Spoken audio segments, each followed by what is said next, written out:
Hello, ¿cómo están? Bienvenidos a un episodio más de No eres tú, son tus hormonas, el podcast. El día de hoy vamos a tocar un tema que en el país, más bien en nuestro país, en México, apenas está en regulación de aprobación.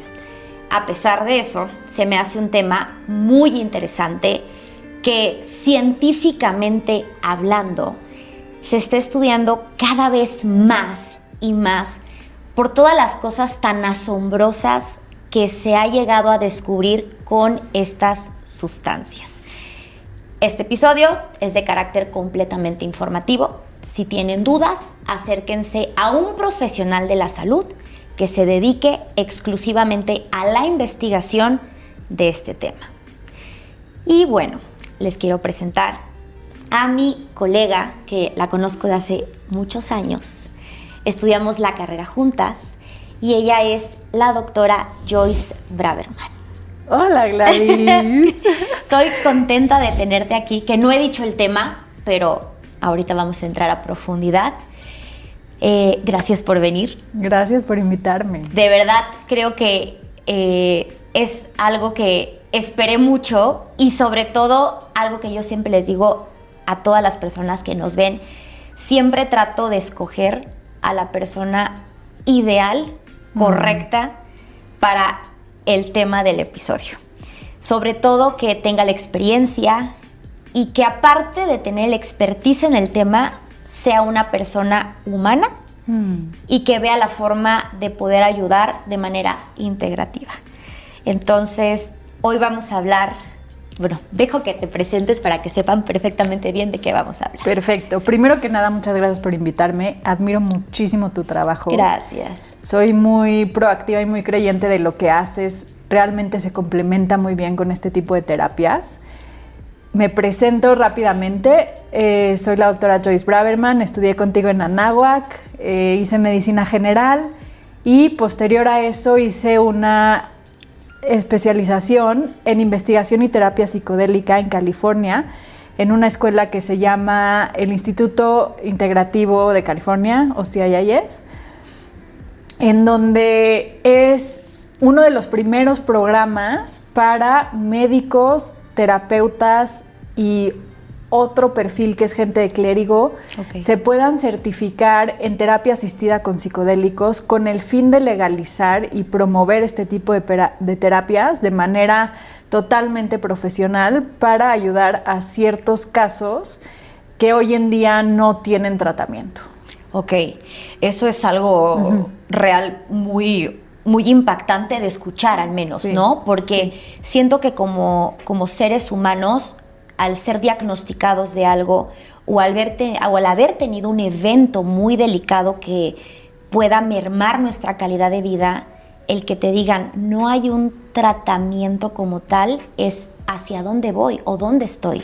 Claro, ¿no? Claro. Se usa para eso y también casos, por ejemplo, la depresión resistente a tratamiento, que ya probaste todo y no te ha funcionado. Y la verdad sí viene como una propuesta muy prometedora, abrir un campo totalmente nuevo que los psiquiatras ya están empezando a aceptar porque los resultados están siendo muy impactantes. No, me imagino que sí. Ahora, bueno, apenas aquí en el país estamos en eso, pero en otros países ya está aprobado. Sí, justamente hay varios países con esta iniciativa, ya abriendo clínicas, ya entrenando a muchísimos terapeutas y médicos. Incluso en México la gente se empieza a preparar. Yo creo que esto no tarda en que sea legal y que sea estandarizado y que lo podamos usar. Sin embargo, también cabe recalcar que es casi un patrimonio de la humanidad, ¿no? Porque no es un experimento nuevo, que eso es bien importante mencionarlo, no es algo que tiene ni 10 ni 15 años atrás, es algo que se lleva usando en la humanidad desde los principios de la civilización humana. Y bueno, eso también da mucha seguridad, ¿no? Porque no es como una prueba o algo que de repente se inventó y estamos viendo qué efectos adversos tiene a largo plazo. Claro. Más bien es algo que ya se conoce, que ahorita se está estructurando, se está regularizando, se está estandarizando con el fin de que sea más efectivo. ¿Cómo podemos definir la terapia asistida con psicodélicos? Muy importante empezar por la palabra psicodelia. ¿no? Psique se traduce como inconsciente o alma, a lo que eso se refiere. Y Delia es manifestación. Básicamente se refiere a la manifestación del inconsciente o del alma como tal. Este concepto, antes de definirse como psicodelia, se le había puesto como psicomimesis, ¿no? Como que refleja una psicosis, ¿no? Que produce una psicosis, que es un poco lo que se creía que antes hacían los psicodélicos, que metían a los pacientes en una psicosis, y con el tiempo se dan cuenta que realmente lo que está pasando es algo mucho más profundo, más terapéutico, más espiritual.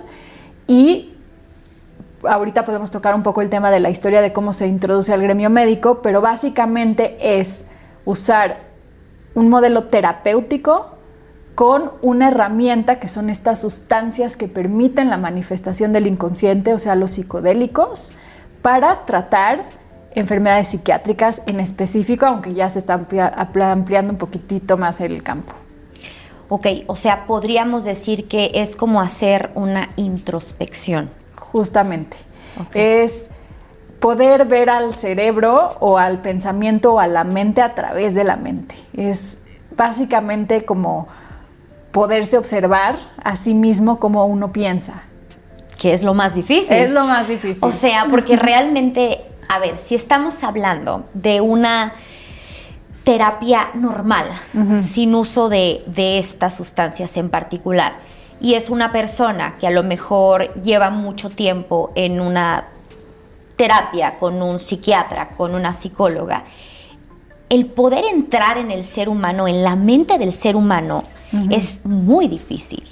O sea, es cómo puedes conocer realmente a la persona que te está planteando el problema o que te está contando el problema desde una perspectiva de afuera. Justamente. Creo que parte de cómo funciona la terapia es que tú durante años vas y platicas, y al tú escucharte y al terapeuta escucharte, empiezas a percibir patrones de conducta, de pensamiento, etcétera. Y te tardas un poco en reconocerlos, sí, ¿no? Porque estás muy metido en tu historia personal. Y lo que estas sustancias, la mayoría, permiten es una disociación de tú poderte escuchar a ti mismo en una manera muy evidente y muy rápida. Y eso creo que es lo que hace que la gente se pueda destapar, desbloquear o avanzar mucho más rápido. Y todo esto se puede interpretar a nivel neurofisiológico, que es increíble, ¿no? Lo que hace a nivel cerebral, pero como se ve en la práctica es que la gente tiene más conciencia, se escucha, puede percibir qué es lo que le está pasando y puede entender su problema de una perspectiva distinta. Claro, porque te estás escuchando a ti mismo.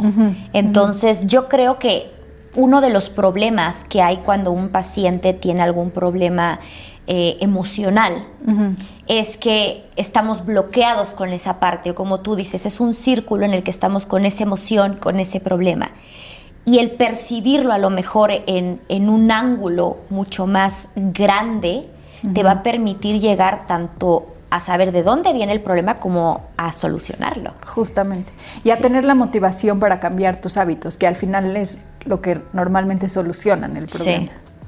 Ahora, ¿cómo pasa esto al gremio médico? Wow, es una historia increíble que tiene muchas vías, pero básicamente en la ciencia, sí me voy a fijar un poquito en la historia en Estados Unidos, porque pasa justo chistosamente hoy, que es 19 de abril, es el aniversario del descubrimiento del LSD. Este científico, Albert Hofmann, trabajaba para una compañía que es Sandoz, que es una farmacéutica, y estaba investigando, si no recuerdo mal, un vasodilatador para enfermedades cardiovasculares. O sea, estaba en investigación de desarrollo de sustancias, de medicamentos. Y una de esas sustancias era el LSD-25, el ácido lisérgico número 25. Un día le cae en el dedo y siente algo raro. Al día siguiente decide probarlo, una gota, y sale a andar en bicicleta. Y por eso se llama el Día de la Bicicleta, ¿no? Que es justo hoy, en 1943, tiene esta experiencia donde sucede todo este viaje psicodélico, mágico, en donde, wow, se le abre el mundo y entiende que este puede ser un tratamiento impresionante para la psiquiatría, y poco después lo que hace es que empieza a mandarlo a muchos médicos e investigadores que quieran probarlo. Y empieza lo que es la ciencia psicodélica como tal, a raíz de ese descubrimiento. A la par también, gente que había experimentado en México los hongos con María Sabina, muy famosa, y este personaje, Wasson, que publica todo el conocimiento, bueno, o la manera en que María Sabina hacía investigación, lo publica en la revista Life Magazine, y empiezan como que mucho interés hacia este mundo psicodélico y qué podemos hacer, y se empieza muchísimo la investigación con LSD. Wow. En muchos hospitales, en Harvard, empiezan a observar, empiezan a tener resultados increíbles, especialmente con alcohólicos. Muy, muy, muy impresionantes. ¿Qué es lo que sucede? Que se escapa el LSD del laboratorio. Uf. Y por ahí de los 60 empieza a entrar este personaje que se llama Timothy Leary, que es un psicólogo espectacular. O sea, si tú ves su parte académica, una cosa impresionante. Pero empieza a transmitir mucho este mensaje de liberación estudiantil y conéctense a los psicodélicos, y justo a la par de la guerra de Vietnam, mucho caos, mucho mal uso en el contexto inadecuado. Sí. Y Nixon empieza a regularizar y a sacar un documento que dice que las sustancias psicodélicas no tienen ningún valor médico y tienen el potencial de ser adictivas, lo cual no es cierto. Era un movimiento político por creer que esto implicaba una amenaza política para Estados Unidos, y se suspende toda la investigación psicodélica. Con mucho avance y muy buenos resultados. Pasa el tiempo y hoy en día lo que sucede, bueno, hace ya unos años, empieza una iniciativa privada de un movimiento que se llama MAPS, que es la Asociación Multidisciplinaria de Ciencia Psicodélica, todo fondeado por privado. Y empiezan a meter estos fondos a hospitales y a centros de investigación para retomar todo lo que se perdió en ese momento. Y bueno, de 20 años para acá han sacado artículos fantásticos sobre el uso de psicodélicos en diferentes diagnósticos con resultados increíbles, y así es como entra al gremio médico.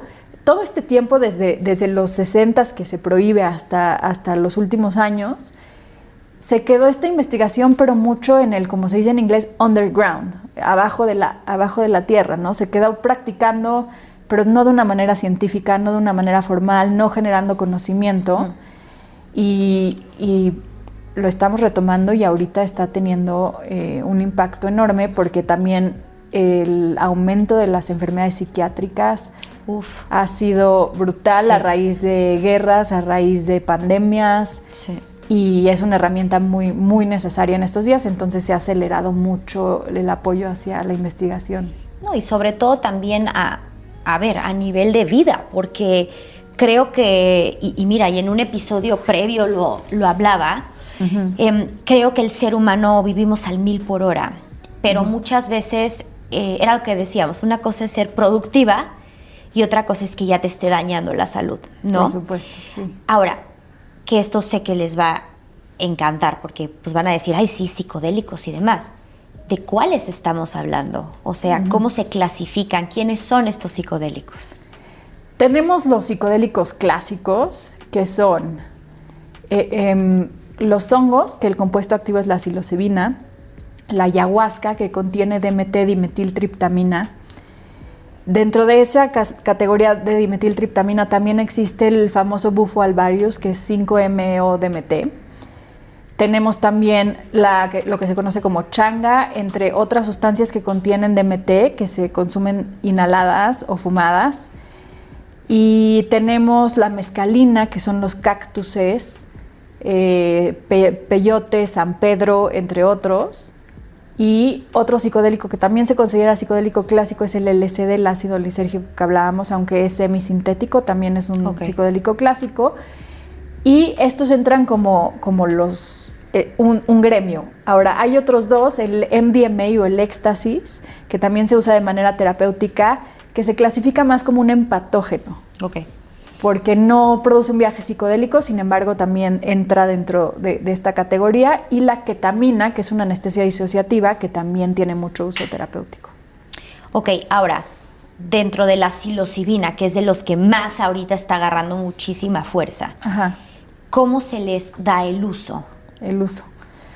La psilocibina es el compuesto activo de los hongos psicodélicos, que hay muchos, ¿no? O sea, son muchas cepas que tienen psilocibina. Ok. En México, sobre todo derrumbes, pajaritos, ¿no? Tienen nombres igual que como el cannabis, que tienen millones de nombres.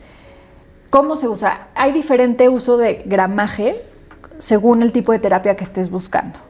Por ejemplo, de punto 1 a punto 3 es la famosa microdosis, ¿no? Que es controversial, pero se usa mucho como un antidepresivo natural.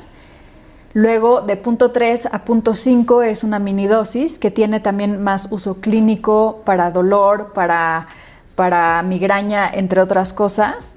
Y me voy a saltar ya hasta la macrodosis, que va de 1 gramo a 3, 4 gramos, que es una dosis terapéutica que se usa en un modelo terapéutico que es justamente lo que yo estudié, que es un modelo controlado, en donde el paciente está seguro, lleva una preparación, se consume de 1 a 3 gramos de hongo para tener un proceso introspectivo acompañado. Siempre se utiliza música, se usa un antifaz para que puedas ir hacia adentro. Okay. Y posterior a la terapia, que dura aproximadamente 6 horas, de 4 a 6 horas, se tiene un proceso de integración. Y es básicamente el uso de esta sustancia con un terapeuta, acompañado de un terapeuta, de un proceso terapéutico con unas intenciones específicas de lo que quieres trabajar. Y bueno, básicamente ese es el modelo que se usa, que está muy, muy famoso. Y las indicaciones principales para usar psilocibina son en casos de depresión resistente a tratamiento, trastorno obsesivo compulsivo. Wow. Algunos trastornos de la alimentación también funcionan muy bien. Y para cierto nivel de trauma, aunque el MDMA o el éxtasis es mejor para trauma, también llega a funcionar la terapia con psilocibina. Está impactante que, o sea, todo el avance que hay. Sí. O sea, de verdad te juro, para mí es algo sumamente interesante porque, a ver, yo te lo puedo decir en la práctica clínica, lamentablemente sí hay pacientes que no se encuentran o no han tenido una resolución en algún tema de depresión o de ansiedad. O sea, no sé cómo describirlo. O sea, es el uso constante o el cambio constante más bien de antidepresivos, ansiolíticos, bueno, antiepilépticos, ¿sabes? Que bueno, sabemos muchos que, ojo, hay antiepilépticos que se usan para ansiedad, para depresión, no nada más es para epilepsia, o sea, son una combinación que hacen los especialistas, los neuropsiquiatras. Pero yo en la clínica sí me llevo a encontrar mucha gente que lleva años sin encontrar, y sobre todo el uso, o sea, el cambio constante. Claro. ¿Sabes? Entonces Sí. se me hace súper interesante todo esto. Sí. Son muchos factores, y lo que yo he llegado a entender con toda esta investigación e incluso leyendo muchos artículos es que la gran diferencia entre un inhibidor de la recaptura de serotonina y los hongos con psilocibina, que los dos van al mismo receptor 5-HTA, se ha demostrado que, por ejemplo, cuando tú tomas antidepresivos, existe una inhibición en esta parte del cerebro del reconocimiento facial. ¿Qué significa? Que yo voy a tener menos sensibilidad para reconocer las emociones del otro. Okay. Que de cierta manera es un beneficio cuando yo estoy muy emocional y muy deprimida y muy sensible, porque me ayuda a navegar mi día a día sin tener tantos estímulos emocionales del resto de mi ambiente, y te ayudan a largo plazo, ¿no? Y te puede ayudar a salir del bache, como yo digo. ¿Qué pasa con la psilocibina? De cierta manera, aunque funciona igual con serotonina, te aumenta el reconocimiento emocional del otro. ¿Qué quiere decir? Te conecta más, te vuelve más emocional, te destapa más las emociones. Entonces, al empezar a entender esto, que es donde va la ciencia, es entender que los psicodélicos funcionan, a excepción de la ketamina, que es una anestesia, funcionan destapando emociones y haciéndote sentir más. Conectando, que tengo que decir, no todos están listos para sentir, puede ser un caos si no estás acompañado. Por eso es la importancia del terapeuta, de saber tener herramientas para navegar, no es lo mismo que tú y yo nos tomemos un psicodélico que estamos estables, bien, con una rutina, ejercicio, a alguien que le podemos destapar un trauma, una emoción muy fuerte de carencia, de abandono, de rechazo, de algún trauma. Tiene que estar acompañado para poderlo navegar, pero sí se parte de la premisa de que solo así se va a sanar. Y eso cambia un poquito de la psiquiatría, decir, bueno, le pongo una curita ahorita para que o la destapo y me voy con todo. O la destapo y veo la herida y me meto a trabajarla. Exacto. ¿No? Un poquito va por ahí la diferencia. Está muy interesante, ¿eh? Sí. La verdad es que, a ver, es un poco pues lo que yo hago de cierta forma, ¿sabes? Es como, no sé, voy a poner un ejemplo, es como una tiroides, o sea, ves o la medicas y nada más o ves de dónde viene el problema, ¿no? O sea, realmente dónde está surgiendo el malestar del paciente. Sí. Entonces, se me hace súper interesante. Total, y te digo, por eso va muy conectado con tu práctica, porque sí me he dado cuenta también en esta experiencia que he tenido que la gente conecta más con su intuición e incluso, chistoso, me han llegado a ver pacientes que de pronto dicen, me di cuenta a través de una terapia psicodélica que tenía alergia o intolerancia a este alimento que no lo sentía porque no estaba tan conectada a mi cuerpo. Sí. ¿No? Y se empiezan a dar cuenta de todo este poder intuitivo que, claro, se comprueba con pruebas y con evidencia científica, pero le empiezan a hacer más caso a esa voz interna de la intuición y eso también permite mucha sanación física. Ahora, esto sé que me lo van a preguntar y se me acaba de venir. ¿Cuántas veces se puede hacer esto? Ok, recomendaciones. Con el MDMA en específico, el éxtasis, la terapia con MDMA es mucho más selectiva y se recomienda no hacer más de 3 al año porque todavía no se sabe con exactitud si es neurotóxico o no a ciertas cantidades, porque es una sustancia mucho más sintética, es producida en un laboratorio y claramente se usan solventes para producirla y también no sabemos qué tanto daño haga. Se ha visto que no, que realmente no hace mucho daño, no te mata neuronas, hay mucho tabú alrededor, pero yo lo dejaría como por seguridad y por no hacer un cerebro inestable, es bueno 3 veces al año. Con los hongos y con otras sustancias es distinto. De hecho, los hongos son los que menos efectos adversos tienen. No es de que lo esté recomendando ni promoviendo, pero es mucho más seguro hacer más sesiones de psilocibina. Sí recomiendo de 1 a 3 para resolver un tema y después revalorar, ¿no? No es bueno tampoco hacer tantas sesiones que no te permitan integrar el proceso y no te permitan como sacarle jugo a... Porque al final el que tiene que hacer los cambios es el paciente, ¿no? O sea, no te va a solucionar la vida, te da un empujón, te cambia la perspectiva, te ayuda muchísimo, pero no es magia de que ya por eso entonces mis hábitos van a ser buenos al día siguiente. Hay una parte de fuerza de voluntad en la terapia que es muy importante que la persona se levante y haga la chamba y cambie de hábitos y cambie de patrones de conducta, entre otras cosas. Yo creo que lo mejor es algo, como me lo estás explicando y entendiéndolo un poco, es el decirle a la persona o al paciente, a ver, te estás haciendo una introspección, te están mostrando de dónde viene. Esto te están haciendo más como tener esa percepción del problema, ahora trabájalo, ¿no? Totalmente. Yo soy muy desde siempre de la idea de personalizar los tratamientos. Claro. Cada persona es diferente y hay que personalizar la cantidad de psicodélicos que va a necesitar para resolver un tema. Ok. Sí, está súper interesante, la verdad. Y algo que quiero dejarles en claro, porque escuchan nombres de, no quiero decir drogas recreativas, pero sí dejarles muy en claro que no es uso recreativo, ¿no? Sino esto es de único y exclusivamente manejo médico y terapéutico. 100%. Hay diferentes maneras de usar los psicodélicos: recreativo, ceremonial o ritualístico y terapéutico. Para obtener resultados terapéuticos, beneficios médicos, hay que hacerlo en un modelo terapéutico. No quiere decir que las otras no vayan a funcionar como tal, pero sí se sabe que la terapia asistida con psicodélicos depende de 2 cosas, de la terapia y del psicodélico juntos. Claro. La investigación clínica va juntos, no van separados. No prueban nada más si el hongo, la psilocibina o la molécula te sana de depresión. No, es la molécula más la terapia. Ok. Y eso es muy importante porque la gente sí tiene mucha confusión. Me voy a comer un hongo y se me va a quitar la depresión. No, sí vas a sentir algunos beneficios y algunas cosas. También puede tener sus riesgos porque depende mucho del lugar y cómo lo hagas y cómo estés preparado para hacerlo.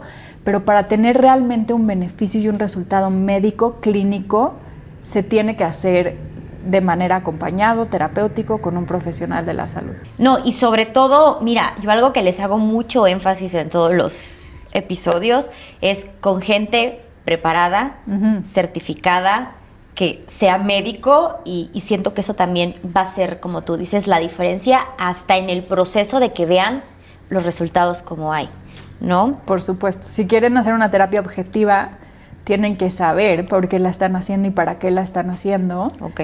Y para que también se puedan medir los resultados si funcionó, porque al final es una relación. Cómo te relacionas con estas sustancias depende mucho de cómo te van a ayudar en tu vida a mejorar.